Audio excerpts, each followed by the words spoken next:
যেই মেন 2012 এই কোশ্চেনটা ছিল একটা কোয়াড্রেটিক ইকুয়েশনের problem e to the power sin x minus e to the power minus sin x minus 4 equals to 0 হলে বলছে এর একটা রিয়েল রুট থাকবে, এক্স্যাক্টলি চারটে রিয়েল রুট থাকবে, কোনো ইনফাইনাইট খানা রিয়েল রুট থাকবে অথবা কোনো রিয়েল রুটই থাকবে না। তো আমরা প্রথমে এটাকে একটু জেনারেলাইজ করে এভাবে লিখলাম।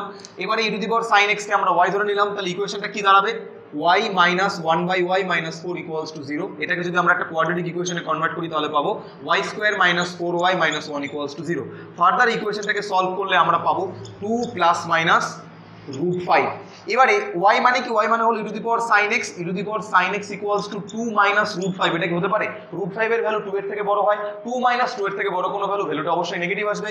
আর আমরা জানি কোনো কিছুর পাওয়ার থাকলে তার ভ্যালু নেগেটিভ হতে পারে না। So e to the power sin x is not equals to 2 minus root 5।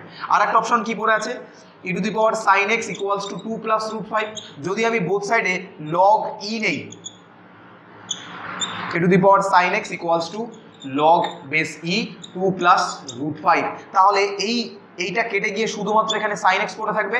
আর এখানে আমি যে ভ্যালুটা পাবো সেই ভ্যালুটা অবশ্যই গ্রেটার দ্যান 1 হবে। তোমরা ক্যালকুলেটরে বসিয়ে দেখো log 2 root 5 base e greater than 1, তাহলে sin x এর ভ্যালু গ্রেটার দ্যান 1। এটা কি হওয়া পসিবল? ত্রিকোণমিতিতে আমরা শিখেছি sin x এর ভ্যালু কখনো 1 এর থেকে বড় হতে পারে না। Therefore no real root.